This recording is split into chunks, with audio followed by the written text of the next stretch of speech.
Hello दोस्तों, कैसे हैं आप लोग। आज हम लोग, जैसा कि आपको पता है कि एजुकेशनल वीडियो बनाते हैं, बट हमारा जो नीश है उसमें हम लोग मोटिवेशनल वीडियोस को भी बनाते हैं। और हमने जो अभी ऑब्ज़र्व किया है तो हमने देखा है कई लोग आजकल अपनी पीक पर जा रहे हैं और आगे बढ़ रहे हैं। इसीलिए आज हमने हमारे साथ जोड़ा है एरी, जो एक न्यू मूवी आई है, उनकी टीम को। देखिए, ये जितने भी लोग हैं ये बिल्कुल ग्राउंड लेवल के लोग हैं और इन्होंने बिल्कुल ज़ीरो से स्टार्ट किया है। कभी कभी अगर हम देखें ऐसे लोगों को तो हमें मोटिवेशन मिलता है और उनसे हम लोग कुछ सीख सकते हैं। तो आज जो हम बात करने वाले हैं वो लोग हैं जो बिल्कुल ग्राउंडेड लोग हैं। इनसे एक बार मिलते हैं हम और ये देखते हैं कि इनकी जो भी जर्नी है वो जब स्टार्ट हुई है उसमें इनका जो फीडबैक है वो क्या आया, इनको क्या क्या परेशानियां आई ये सब चीज़ें करने के लिए।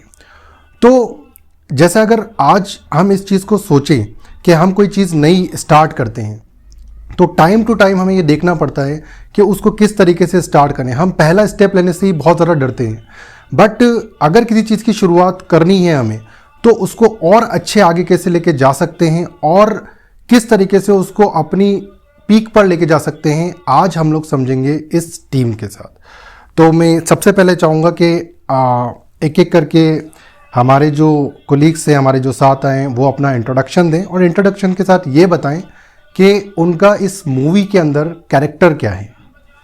तो सबसे पहले मैं बात करना चाहूँगा, सबसे पहले नाजिश भाई से शुरुआत करेंगे। नाजिश भाई। हेलो गाइस, मेरा नाम नाजिश है और मैंने ईरी मूवी के अंदर एक कैरेक्टर प्ले किया है, एक ब्रदर का रोल किया है, जिसमें एक वो कुछ कोरोना वायरस के टाइम पे जो एक लॉकडाउन वगैरह चल गया था, जो बीमारी वगैरह फैल रही थी, तो उसके ऊपर हमने इससे रिलेटेड एक मूवीज़ बनाई है। तो उसमें मेरा एक छोटा सा रोल है, इसमें मैंने भाई का रोल किया है। और जो क्या है, उसमें एक मेरी बहन बनी रहती है, उसकी थोड़ी वो वायरस फैल जाती है, तो कोई बाहर से कोई डॉक्टर वगैरह आते हैं तो इसका इलाज करने के लिए वहाँ पे, तो थोड़ी सी ऐसी स्टोरी है। और बाकी मैं शहनशाह से कहना चाहूँगा कि सोहेल चाचा बताएंगे बाकी थोड़ी सी बात। Hi guys, I am Sohail Khan Suri. इस फिल्म में मेरा कैरेक्टर एक विलियन का है और मैं अपने भतीजे का शुक्रगुजार करता हूँ, क्योंकि मुझे शौक़ बचपन से था और उसने मुझे मौका दिया। मगर काफ़ी देर हो गई थी, मगर फिर भी मुझसे छोटा सा रोल दिया गया, उसमें मैंने काफ़ी मेहनत करी और बहुत देर तक लोगों को ये पसंद आया। इसके लिए मैं अपने शहनशाह सूरी भतीजे को तहे दिल से शुक्रिया अदा करता हूँ। शुक्रिया की क्या बात है, वो तो आप दोनों ने इतनी मेहनत की थी उस फिल्म के अंदर। जब मैं ये मूवी बना रहा था काशिफ भाई, तो मतलब मैंने इतना सोचा नहीं था कि कहाँ से स्टार्ट करना है मूवी को, कैसे हम स्टार्ट करें, क्योंकि कभी बड़े बजट की जो मूवीज़ होती हैं आप खुद जानते हो कितने में बनती है, 5 करोड़ 6 करोड़, सबसे कम बजट की बता रहा हूँ, बॉलीवुड की मूवी इतने में बनती है। लेकिन हमने ये फिल्म कम से कम 5-6 हज़ार रुपये में बना दी। बहुत बड़ी बात है, बहुत बड़ी बात है, बहुत बड़ी बात है ये। तो 2017 में मैंने जब सोचा था कि स्कूल में जब मैं पढ़ता था तो मेरा इतना पढ़ाई में मन नहीं लगता था, तो मैं ये सब भी करते रहता था, एक्टिंग और डांस। अच्छा, मैं आपसे अगर एक क्वेश्चन पूछूं। जी बताइए। मैं सबसे पहले आपसे ये जानना चाहता हूँ कि आपकी स्कूलिंग यहीं से हुई है, आपने स्कूलिंग से ही ये सोच रखा था या बचपन से ही आपका ये ड्रीम था कि मुझे इस फील्ड में जाना है, या आपको कौन सी वो चीज़ थी जिसने इंस्पायर किया इस जगह पर पहुंचने के लिए, या फिर आपके माइंड में ये चीज़ आई कैसे? और फिर आई तो एक मूवी बना देना ये एक छोटी बात नहीं होती है, बहुत बड़ी बात। और आपने उस ड्रीम को देखा और फिर ड्रीम को देखने के बाद आपने उसको प्लेटफॉर्म पे लेके आए, आपने उसको फिल्मिंग करके आपने उसको एक तरीके से रिलीज़ किया, सारी चीज़ों को किया। इन सब चीज़ों को करना ही और बड़ी बात होती है, और फिर उसके बाद आपने उसको प्लेटफॉर्म पे लेके आए। तो ये सारी चीज़ें आप शुरू से बताइए हमें, बिल्कुल ज़ीरो से बताइए हमें कि किस तरीके से आपके दिमाग में ये चीज़ आई और किस तरीके से आपने इस सब चीज़ों की शुरुआत करी पहले दिन से, जब आपके माइंड में पहली बार ये आया होगा कि यार क्यों ना मैं इस चीज़ को स्टार्ट करूं, या मैं कैसे इस चीज़ को सोच सकता हूं, मैं क्या क्या ऐसा करूं कि मैं इस जगह पर मैं पहुंच सकता हूं? बिल्कुल ज़ीरो से बताइए, जिससे सभी लोगों को मोटिवेशन मिले। मैं आपको बताना चाहूँगा, जब मैं शायद 2nd या 3rd क्लास में था तो ऋषिकेश स्कूल है ना अपना, उसमें मैंने स्टार्ट की थी अपनी पढ़ाई। तो वहाँ पे हर साल है ना एनुअल फंक्शन पे ड्रामा होते थे। तो पहली बार हमारी मैम ने मुझे उसी में मौका दिया था और मैं लिटिल कृष्णा बना था उसके अंदर। तो वहीं से ये मान लीजिए मेरे करियर की शुरुआत हुई थी। फिर मुझे ऐसे इंटरेस्ट आने लग गया, तो मैं छोटे मोटे फंक्शंस में, इन सब में, जो भी स्कूल में है ना अपने फेस्टिवल होते थे उनमें मैं हिस्सा लेता था, डांस भी करता था और एक्टिंग भी करता था। इस मतलब इंस्पायर तो मैं इरफान खान सर से हुआ था, क्योंकि मुझे बचपन से उनकी तरह बनने का शौक़ चढ़ गया था, क्योंकि मैं खुद भी एक्टिंग करता था। तो मुझे मतलब पता नहीं था कि मुझे अपने करियर की शुरुआत कहाँ से करनी है। तो एक दिन क्या होता है, मैं शादी में था, हमारे फरहान भाई हैं, तो उनकी शादी में जयपुर से एक आर्टिस्ट आए हुए थे, ज़फ़र भाई। तो वो थिएटर करते थे रविंद्र मंच पे। तो मैंने वहाँ पे डांस किया था फंक्शन में। तो उनको मालूम चला कि यार ये लड़का एक्टिंग में भी है और डांस भी अच्छा करता है। तो उन्होंने मेरे से बात की, उन्होंने कहा क्यों ना आप है ना रविंद्र मंच आके ज्वाइन करो, वहाँ पे हम सब भी थिएटर करते हैं, तो आप भी हमारे ग्रुप के साथ जुड़ सकते हैं। तो आप उस टाइम जयपुर ही रहते थे? नहीं, मैं टोंक में रहता था, वो यहाँ पे टोंक में शादी में आए हुए थे। अच्छा, तो फिर आपने वहाँ शिफ्ट करने का कैसे सोचा? मैं शिफ्ट करने का कुछ पता नहीं था, क्योंकि उस वक्त पापा सपोर्ट नहीं करते थे इतना। और उसके ऊपर से ये है कि 10th में ही फेल हो गया था मैं। तो फिर मुझे मेरा स्कूल चेंज करना पड़ गया था, तो उस टाइम में जा नहीं पाया था जयपुर। फिर मैं रीजनल में आया, तो रीजनल में कुछ लोगों ने मुझे मोटिवेट किया इस चीज़ के लिए कि आप इस फील्ड में आगे जा सकते हो, यूसुफ सर, यामीन सर, क्योंकि उनको शायद लगता था कि मैं पढ़ाई में मेरा कुछ नहीं हो सकता। इस फील्ड में आप अच्छे से इस फील्ड में मैं अच्छे से परफॉर्म कर सकता हूँ, क्योंकि मैं हर 26 जनवरी पे वहाँ परफॉर्म करता हूँ, सबको बहुत अच्छा लगता था मेरा डांस और मेरी एक्टिंग। तो वहीं से मतलब मैंने सोच लिया था कि हाँ शायद हो सकता है कि मैं इसी चीज़ को अपना करियर बना लूँ। फिर मैं 2017 में जब मैं 12th में था, मैंने साइंस ली थी 12th के अंदर। वाह, गुड। एक ऐसा बच्चा जो कभी पढ़ता नहीं, वो साइंस ले रहा है। साइंस ले ली।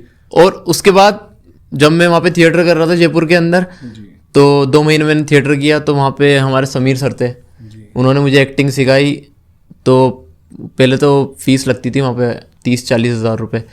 तो उन्होंने मतलब मैंने उनसे बात की, सर मैं फ़ीस तो नहीं दे सकता, मैं बहुत मुश्किल से यहाँ पे आया हूँ और आप मेरी कुछ हेल्प कर देंगे तो मेरे लिए बढ़िया हो जाएगा। यूँ कहा आप आओ कुछ दिन तक। तो मैं ऐसे 1-2 महीने तक वहाँ पे गया, तो मतलब वो ज़्यादा ध्यान नहीं देते थे मेरे ऊपर। फिर एकदम अचानक मैंने सोचा कि मैं जॉब ही कर लूँ इससे अच्छा कहीं पे। जी, मतलब वही जैसे सब लोग करते हैं कि एक लाइफ का एक ऐसी स्टेज आ जाती है जब सोचना पड़ता है कि कुछ अब घर को अब भी जॉब, पहुंचाना हाँ पड़ेगा। अब पहुंचाना भी पड़ेगा। तो मैं जॉब का इंटरव्यू देने गया था एक बैंक के अंदर।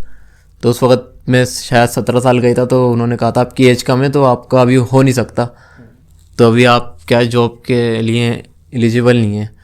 तो उस वक्त ही पापा को फ़ोन आया कि तेरा 12th का रिजल्ट आ गया, तो तू कहाँ पर है ये बता पहले। तो मैंने कहा पापा मैं तो यहाँ पे जॉब का इंटरव्यू देने आया था। यूँ कहा कि कोई दिक्कत विक्कत नहीं है, तू होता रहता है साहब। मैंने कहा पापा क्या हो गया बताओ तो सही। यूँ कहा बेटा कोई दिक्कत नहीं है, अगले साल और मेहनत करना और अच्छे नंबर से होना, तुम्हारा क्या फेल होगा तुम 12th में भी। तो मैंने कहा है 12th में फेल हो गया मैं। तो जब आप 10th में फेल हो गए थे तो फिर 12th में पहुंचे कैसे? 10th में जब दोबारा दी थी ना मैंने, रीजनल में आ गया था मैं फिर। दोबारा दी आपने? हाँ। तब उसके बाद 12th में 11th की और हाँ। फिर उसके बाद 12th। यहाँ पे टीचर्स काफ़ी अच्छे थे रीजनल के अंदर, उन्होंने पढ़ाया। लेकिन मुझे भी ऐसा लगता था कि हाँ शायद मेरे लिए साइंस अच्छी नहीं है, तो मैंने फिर आर्ट्स ली 12th में। और फिर मैंने पूरे साल भर मेहनत की और मेरी फिर 67% बनी थी। और मैंने सबको साबित करके दिखाया कि हाँ मैं पढ़ के अच्छा परफॉर्म कर सकता हूँ। ये तो आपकी हो गई एकेडमिक लाइफ। हाँ। अब आप ये बताइए कि जो फिल्मिंग वाला जो आपका हाँ, करियर है, इसी उस से ही फील्ड में थोड़ा सा बताइए। जब 31 मार्च को हमारा एग्ज़ाम लास्ट था, मैं 1 अप्रैल को सीधा जयपुर पहुंच गया था। अच्छा। वापस थिएटर कंटिन्यू करने। ड्रीमिंग था आपका, मतलब आपका कॉन्सेप्ट क्लियर था कि मुझे हाँ, इसी फील्ड में मैंने बोल दिया घर वालों को कि मुझे यही करना है और मैं इसके अलावा कुछ भी नहीं कर सकता। और मुझे किसी और चीज़ में इंटरेस्ट भी नहीं था, हल्का सा भी, क्योंकि मुझे पता था कि मैं अगर इस फील्ड में कंटिन्यू करूँगा तो मैं कुछ बड़ा कर सकता हूँ आगे जाके। तो मैं घर वालों ने यही बोला कि हम तेरी ऐसे तो मदद नहीं करेंगे फाइनेंशियली, तू तेरे हिसाब से देख लेना। मैंने कहा ठीक है, मैं मेरे हिसाब से देख लूँगा, आप मुझे बस परमिशन दे दो और मेरे पे भरोसा रखो, मैं कभी कोई गलत काम नहीं करूँगा और आपका नाम ही रोशन करूँगा हमेशा। और मैंने वही करके दिखाया। वेरी नाइस, बहुत अच्छा। तो जब 1 अप्रैल को मैं पहुंचा समीर सर के पास, तो समीर सर की क्या है, थोड़ी फाइनेंशियली वो भी, उनकी भी दिक्कत आ गई, 2-3 करोड़ के कर्जे में आ गए थे वो। उन्होंने एक मूवी बनाई थी, तो वो आधी मूवी कंप्लीट होके और अटक गई थी, क्योंकि जो हीरोइन थी वो आधी फिल्म करके कहीं चली गई थी प्रोड्यूसर के साथ। तो समीर सर कर्जे में आ गए, तो उन्होंने एक टिफ़िन सेंटर खोला था उस टाइम। तो उन्होंने मेरे सामने ऑफर रख दिया कि मैं तुझे बदले में एक्टिंग सिखाऊंगा, तू मेरे टिफ़िन सेंटर में काम कर ले। अच्छा। तो मैंने 2 साल तक वहाँ पे टिफ़िन डिलीवरी बॉय का भी काम किया। हाँ, फ्री में, रहना भी देते थे वो मुझे, खाना भी देते थे। मतलब आपको सिर्फ वहाँ पर खाना मिलता था? हाँ, और वहाँ पर एक्टिंग सिखाते थे वो मुझे फ्री में। सिखाते थे। तो 2 साल तक मैंने यही करा और मैंने इतनी मेहनत से मतलब एक्टिंग और थिएटर सीखा है। चलो, साइकिल से करते थे टिफ़िन डिलीवरी, 100 टिफ़िन एक दिन में बांटता था मैं। तो वो एक्टिंग में आपको क्या सिखाते थे वैसे? एक्टिंग में अलग अलग चीज़ें सिखाते थे हमें, जैसे मेथड एक्टिंग हुई और थिएटर की, मतलब थिएटर में क्या बहुत सारी चीज़ें आती हैं। 9 तो रस ही होते हैं उसके अंदर, अलग अलग तरह के। आपको हर भाव में जाना सिखाते हैं वहाँ पे। आपको कॉस्ट्यूम के बारे में सिखाया जाता है, मेकअप के बारे में सिखाया जाता है, मतलब डायरेक्शन अल्टीमेटली आपको वो एक एक्टर बनाया जा रहा है। हाँ, एक्टर बनाया जा रहा है। A to Z हर एक चीज़ बताएंगे आपको फिल्म लाइन के बारे में वहाँ पे। Very good. तो ये बात तो हो गई हमारी, आपके जो कैरियर है वो किस तरीके से आपने ड्रीमिंग किया और सोचा इस बारे में। अब हम थोड़ा सा आगे बढ़ते हैं जी। आगे हम जो बात करने वाले हैं वो ऑब्वियस सी बात है, क्योंकि हम यहाँ जिसलिए जमा हुए हैं उसका रीज़न यही है कि हम लोग आपकी जो मूवी है उस पर बात कर सकें। जी। अब हम लोग आपकी मूवी की तरफ बढ़ते हैं।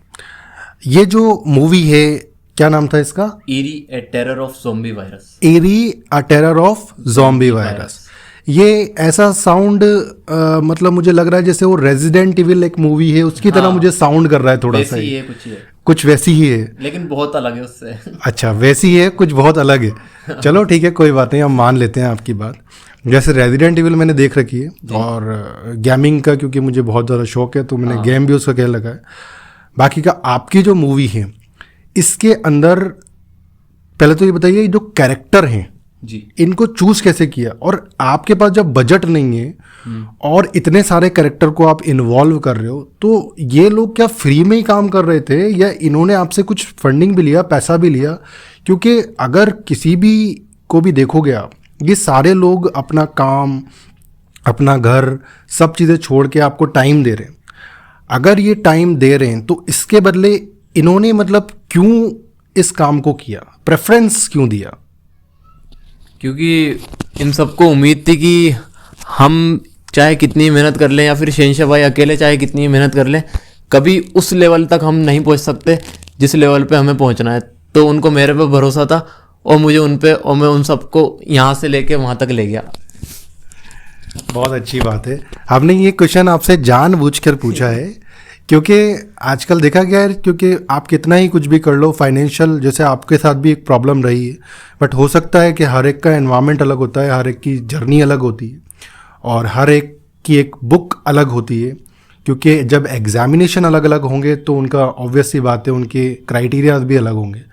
क्योंकि हम जो कवर करते हैं वो एजुकेशनल वीडियो कवर करते हैं और मोटिवेशनल वीडियोस कवर करते हैं, इसीलिए हमने ये सोचा कि हम क्यों ना इस टीम को बुलाएं और इनके एक्सपीरियंसेस जो हैं उसको अपने व्यूअर्स के साथ शेयर करें और ज़्यादा से ज़्यादा उनको ये बताया जाए कि किस तरीके से वो लोग भी इन सब चीज़ों से इंस्पायर हो सकते हैं।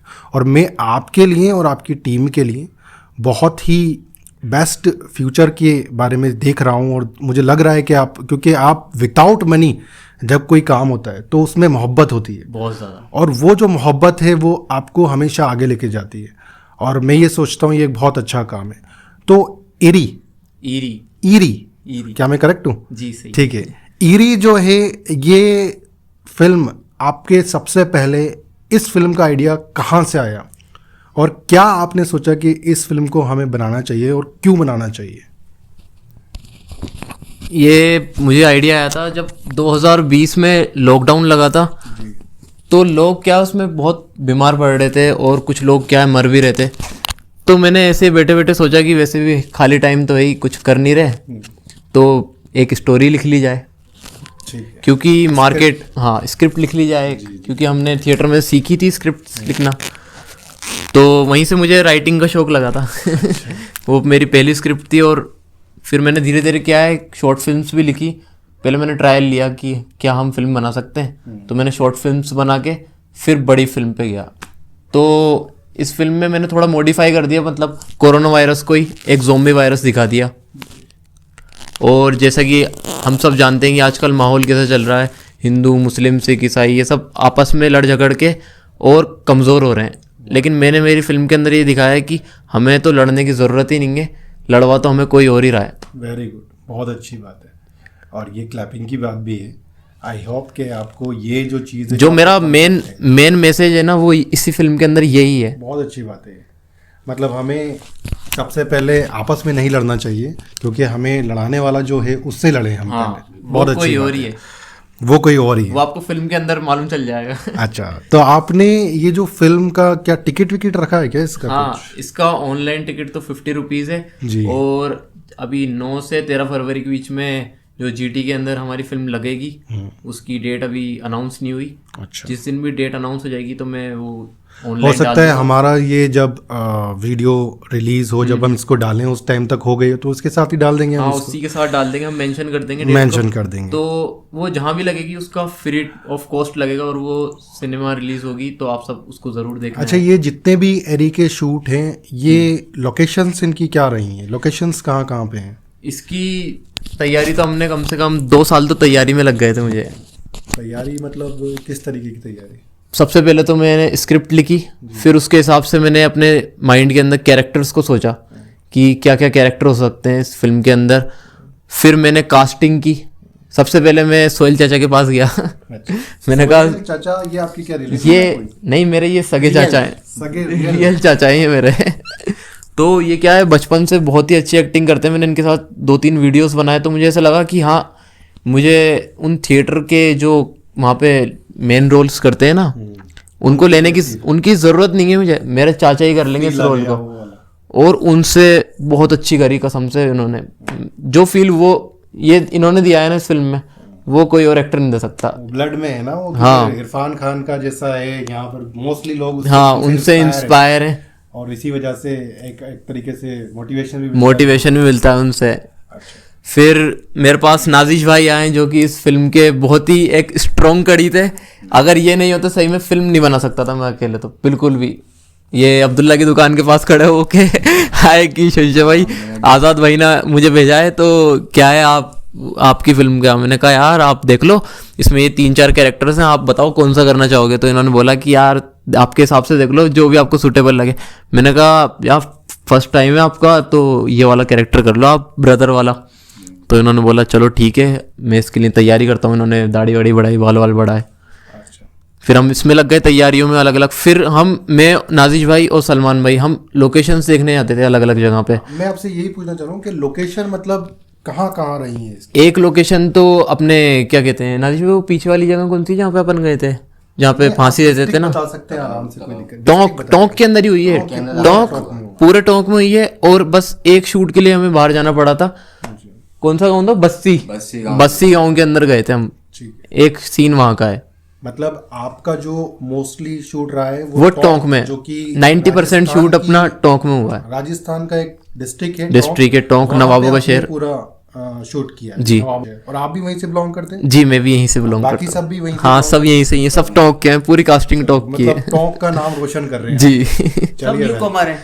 हाँ, सबसे बड़ी बात कि सबका डेब्यू है, सबका डेब्यू। प्रोड्यूसर से लेके जो क्राउड में भी काम किया है ना, सबका डेब्यू है, पूरा प्रोडक्शन डेब्यू है, और सारे एक्टर्स ने अपना डेब्यू दिया है इसके अंदर।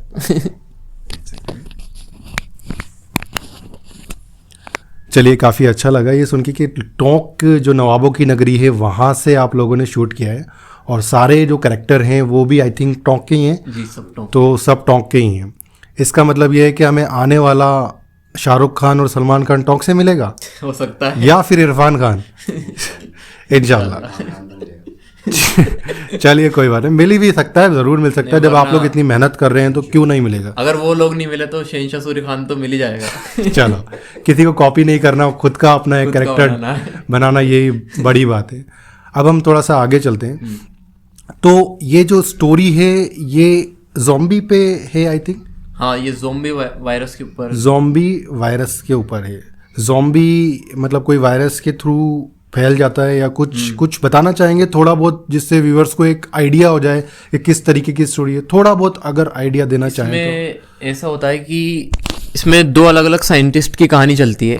एक साइंटिस्ट है एडम, जो कि पूरी दुनिया की हर एक बीमारी का इलाज बनाना चाहता है, लेकिन उससे गलती से है ना एक ऐसा वायरस बन जाता है कि जिससे है ना इंसान कभी मर ही नहीं सकता, इमोर्टल हो जाता है उससे वो। ठीक है। लेकिन कुछ देर के लिए उसको उस पावर के ऊपर काबू करने के लिए थोड़ा टाइम लगता है। वैसे आपने बहुत सारी हॉलीवुड फिल्म्स में देखा होगा कि जब ज़ॉम्बी वायरस किसी में आ जाता है तो उसकी सोचने समझने की सारी शक्तियाँ चली जाती हैं और वो मर जाता है। लेकिन मैंने मेरी फिल्म में बिल्कुल उल्टा किया है, मैंने उस ज़ॉम्बी वायरस को सुपर पावर बना दिया। जैसे अगर आप ज़ॉम्बी बने, आपके अंदर वो पावर है, तो आप अगर मर जाओगे ना, कोई भी आपको मार देगा, तो आप ज़ॉम्बी बन के खुद को वापस हील कर लोगे और आपकी पावर 100 गुना बढ़ जाएगी और आप अपने दुश्मनों को खत्म कर सकते हो उससे। तो इससे ऐसा नहीं होगा शहनशाह, अगर मान लो सारे ही ज़ॉम्बी बन जाएंगे तो हमारी ह्यूमैनिटी पूरी खत्म ही हो जाएगी? सब नहीं बन सकते ना, सब नहीं बन सकते, क्योंकि जिस साइंटिस्ट ने वो वायरस बनाया वो सिर्फ उसी के डीएनए से मैच कर सकता है। अच्छा, अब वो जैसे वो होता है ना, हमने जो मूवीज देखी है ज़ॉम्बी की, उसमें मोस्टली ये होता है कि वो अगर किसी को कट कर लेगा, हाँ, तो काट फिर लेगा, वो भी ज़ॉम्बी बन जाएगा। ठीक है। जैसे मैंने अभी एक वेब सीरीज देखी थी, उसमें मैंने देखा कि जब आप किसी को कट करोगे, यूएस कुछ नेम था उसका आई थिंक, उसमें वो किसी को कट करेगा तो वो भी ज़ॉम्बी बन जाएगा, इसलिए वो पूरे सब लोग लास्ट ऑफ यूएस, वो सब में होता है। लेकिन अक्सर मूवीज में ये होता है।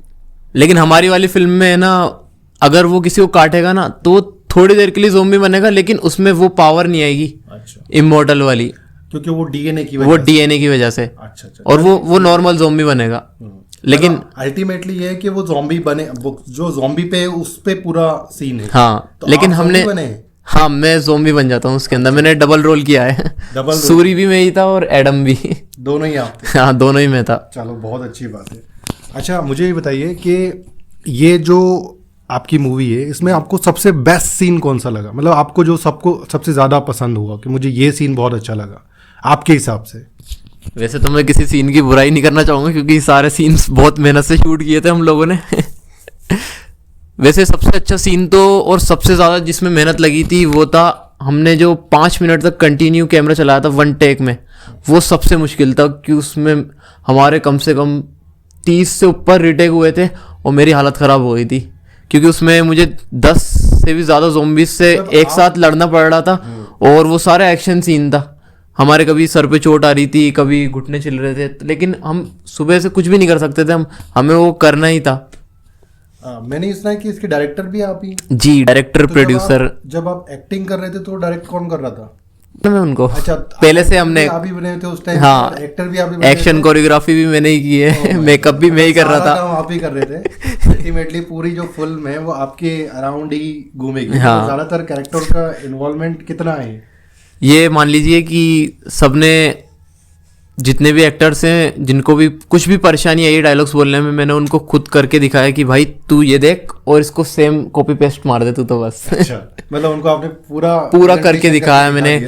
बाकायदा डीओपी को भी मैंने बताया कि भैया देखो ऐसे ऐसे सीन होगा, मैं आपको रिकॉर्ड करके दे रहा हूँ फ़ोन से, आप इसमें देख लो, अपन वो कैमरा ऐसे चलाना है। और इसमें प्रोफेशनल कैमरामैन कोई भी नहीं था, हम लोगों ने आपस में कैमरा चलाया। वाह, बहुत अच्छी बात। मैं हमारे दूसरे कैरेक्टर से भी बात करना चाहूँगा।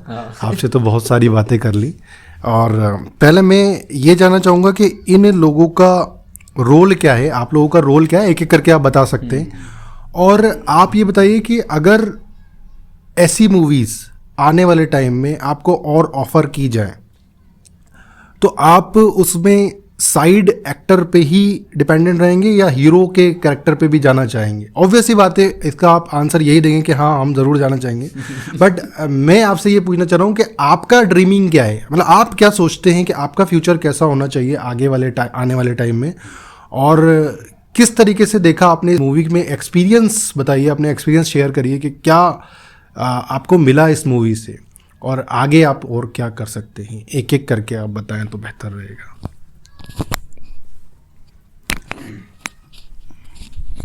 इस मूवी से एक्सपीरियंस यही रहा कि मैं एक आर्टिस्ट वार्टिस्ट कुछ भी नहीं हूँ, ऐसा ही नॉर्मली मैं एक इरफान खान का इंतकाल हुआ था उनका सर का, तो मैं रात को मेरे को नींद नहीं आ रही थी, मेरा एक फ़ोटो था उनका, तो मैं उसको एडिट करने लग गया था, अपने फ़ोटो के साथ मैचिंग करने लग गया था। तो मैं सोच रहा था कि यार इन्होंने इतना नाम करा अपने इंडिया का, देश का, इतने लोग इनको जानते हैं, तो मेरे दिमाग में ऐसे आ गई बैठे बैठे, मैं कहा चलो ठीक है अपन भी कर सकते हैं कोशिश करने में कोई दिक्कत नहीं है। तो एक शो चल रहा था, आज़ाद भाई हैं उनके होस्ट थे, वो उन्होंने किया था वो क्या फेम आइकॉन टॉक, तो मेरी फ़र्स्ट टाइम सूरी से मुलाकात भी वहीं हुई थी। और मैं थोड़ा ये आर्टिस्ट थे बढ़िया, मॉडलिंग वॉडलिंग करते थे, तो एक मेरे दोस्त हैं, फ्रेंड हैं, अंसार भाई नाम है उनका, तो हमने एक फ़ोटो वोटो भी खिंचवाया था इनके साथ। तो मैं इसको जब से जानता था, तो वो हुआ, शो हुआ, मैंने फ़र्स्ट टाइम शो भी वहीं किया था, अपना लाइव जो परफॉर्म होता है स्टेज परफॉर्म फर्स्ट टाइम वहीं किया था। जबकि मैंने कोई एक्टिंग वैक्टिंग सीखी नहीं कहीं, लेकिन मुझे वहाँ पे बहुत सारे आर्टिस्ट मिले और थिएटर आर्टिस्ट मिले, उनसे मुलाकात हुई, तो मेरे अंदर भी थोड़ा जज्बा जगा अंदर से कि अपन हाँ कर सकते हैं कुछ। तो वो किया, मैंने शो किया, हाँ लाइव ऑडिशन हुए थे, उसके अंदर फाइनल में आए, फिर ऑडिशन में भी मतलब जो परफॉर्म होता लाइव परफॉर्म भी किया। बहुत सारे लोग नहीं कर पाए थे, लेकिन मैंने कर दिया, फर्स्ट टाइम किया था, लेकिन थोड़ा सा झिझक थी अंदर से, वो मेरी झिझक खुली अंदर से एक बार फर्स्ट टाइम में जो मैंने किया। तो काफ़ी टाइम बीत गए, तो फिर मेरा एक मौका था वो मैंने किया था। तो फिर एक बार आज़ाद भाई का मैसेज आया कि कोई अगर मूवीज़ वगैरह सीरीज़ वगैरह में कोई काम करना चाहता है तो मैसेज करें। तो उन्होंने मुझे इनसे सूरी से मुलाकात करवाई, मैं मिला इनसे, तो हमारी बात हुई, उन्होंने मुझे स्क्रिप्ट सुनाई कि ऐसी ऐसी फिल्म बना रहे हैं अपन, तो मुझे पसंद आई। मैंने कहा चलो ठीक है, अच्छी है स्टोरी, करते हैं कोशिश अपन। मेरे को कोई आर्टिस्ट तो था नहीं, लेकिन मैं कहा चलो ठीक है, क्या जा रहा है चांस लेने में। तो मैं लग गया इनके साथ, इनके गया, मैं इनके साथ काम किया, इन लोकेशन वगैरह देखने गए और शूट किया फर्स्ट डे। तो मुझे बहुत मज़ा आया, शूट करने में बहुत मज़ा आया, मतलब जो देख रहा था मैं सारी चीज़ें अच्छा लग रहा था मुझे दिल से। तो मैं कहा अच्छा है काम वाम, मज़ा आ रहा है इसके अंदर काम करने में, तो लगा रहा।